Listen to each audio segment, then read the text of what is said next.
I'm Joey Hollywood, and today I'm reviewing the Lake Placid series. That's right, they made more than one. Similar to the Anaconda series, it's a monster movie released by a major studio, which sequels led to direct-to-video schlock thanks to the Sci-Fi Channel. Lake Placid is a 1999 monster movie written by David E. Kelley and directed by Steve Miner, who you may recognize as the director of 2 Friday the 13th films. And just like Anaconda, Lake Placid has an all-star cast, with Bill Pullman, Bridget Fonda, Oliver Platt, and Betty White even has a small role. If I had a dick, this is where I'd tell you to suck it. Sorry for comparing this movie to Anaconda so much, but can you really blame me? Even the DVD cover calls it that year's Anaconda. The movie revolves around Kelly Scott, a paleontologist played by Bridget Fonda, as a fish-out-of-water character who goes down to Black Lake in Maine after what appears to be a dinosaur tooth is pulled out of a dead body. She's joined by Bill Pullman and the local sheriff to go down to uncover the mystery of Black Lake. But waiting for them there is Oliver Platt, who plays my favorite character in the movie. He is convinced that there's a giant croc in the lake. I do know there's no way a crocodile can be in Maine.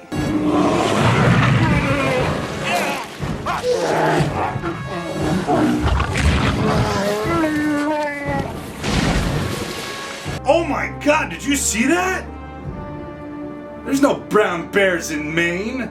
The croc was brought to screen by Stan Winston's wonderful practical effects, and Digital Domain did the CGI work. Like Jurassic Park, the blend of practical effects and CGI makes the monster feel more believable. You're continually seeing a new effect with every shot.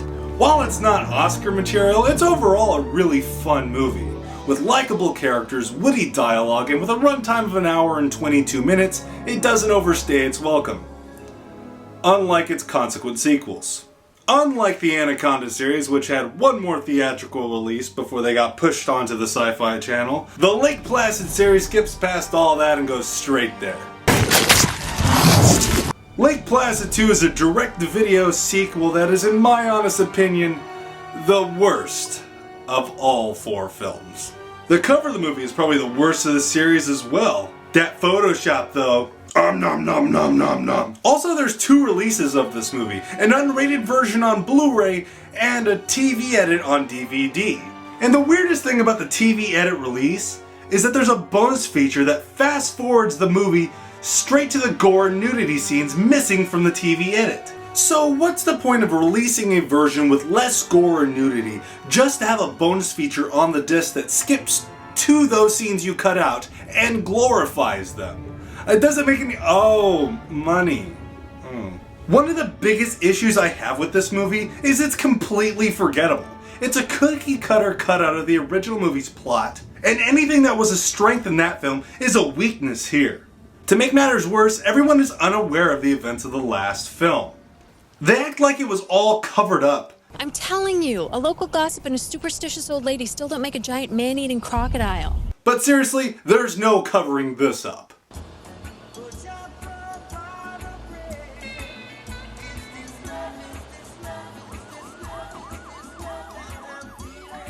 And the comedy is so forced and unfunny that it makes any scenes with potential comedy just annoying.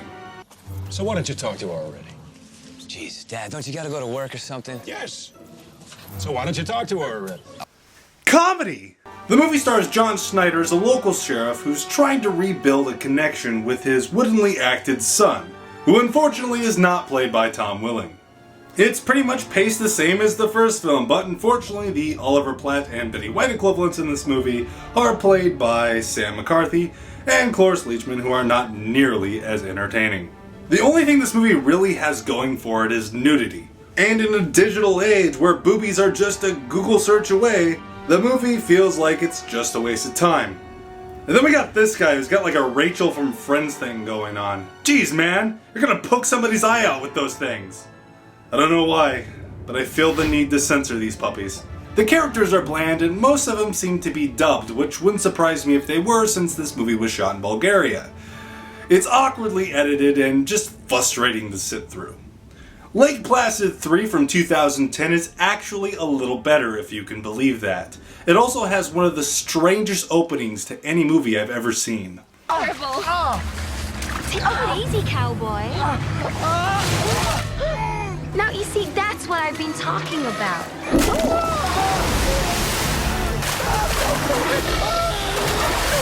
Now, the director of this movie has a connection to Boa vs. Python, which has an equally as strange scene. Brian, don't stop.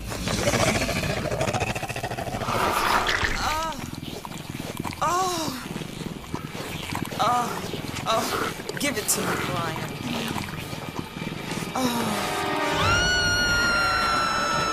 Also, look at the Photoshop on the poster. A+. Unlike the second film, which was a Xeroxed version of the first movie's plot, this movie does something a little different. In this movie, Cloris Leachman's nephew, played by Colin Ferguson of the sci-fi series Eureka, inherits the cabin by Black Lake, and his son, feeling neglected by his parents who are, well, neglective, begins feeding baby crocs by the lake in lieu of a pet. After 2 years of this boy feeding them stolen meat, they start going after human flesh. There's also a subplot about a boyfriend hiring a poacher as a guide to help him search for his girlfriend, which isn't excessive at all. The lead poacher, played by Yancy Butler, is actually the most interesting thing about the movie. Her character's self-aware attitude is genuinely funny at times, and overall is a very likable character. So there's some continuity errors in this story, in connection to the previous films, but you'd have to be a nitpicky jerk to bring them up. So let's talk about the biggest continuity errors that this film brings to the saga that is Lake Placid.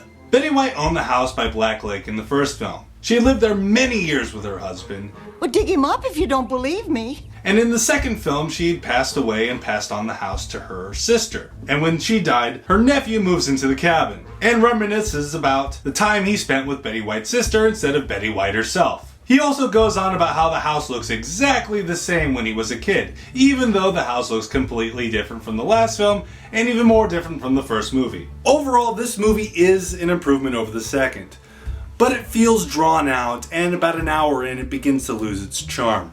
Well, 2012 may not have been the end of the world, but it certainly marked the end of the Lake Placid series. As you can tell by its subtitle, The Final Chapter. Which certainly isn't a marketing ploy to get people involved in a series they never cared about in the first place. And what more to stress the fact that this is indeed the final chapter by leaving the ending open for a sequel.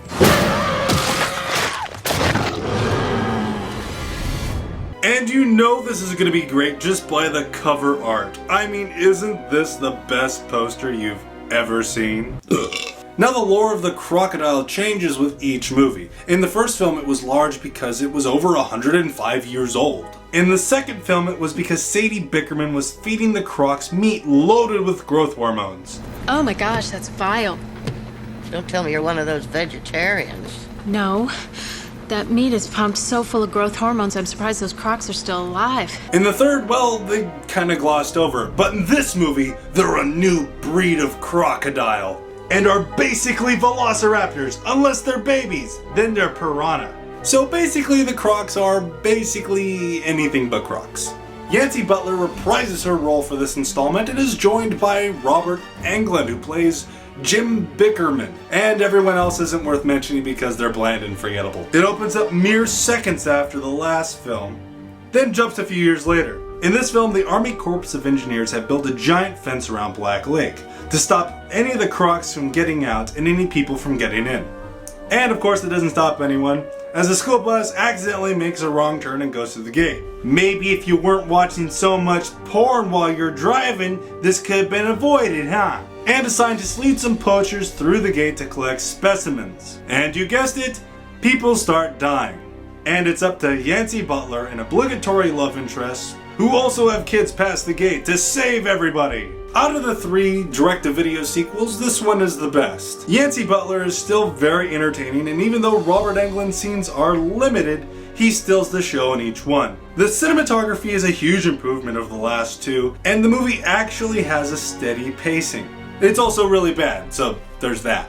While it's not a great series by any means, I recommend checking out the first movie. It's a lot of fun, and Scream Factory has a collector's edition Blu-ray available with new bonus features and commentaries. I'm Joey Hollywood, and that was my review of the Lake Placid series. I just got a tweet from Kevin Lamb. He says Lake Placid vs. Anaconda is coming to the Sci-Fi Channel. Yancey Butler and Robert Englund are reprising the roles. Wait, didn't he die in the last movie? Who cares? Anaconda's back! This will be a day long remembered. Hey, thank you so much for watching my video. It really means a lot if you would hit that like button, or heck, hit the dislike button. It all means the same thing, it all counts as an interaction. You're promoting me either way. But for aesthetics sake, please hit the like button. Also, a while back, I reviewed all the Anaconda movies. So there's a link in the screen. So if you want to click on that and watch that video, I would recommend it. So thank you. And you know, if you've done all that and you've listened this far, I recommend hitting the subscribe button. Because obviously you like me. And I like you too.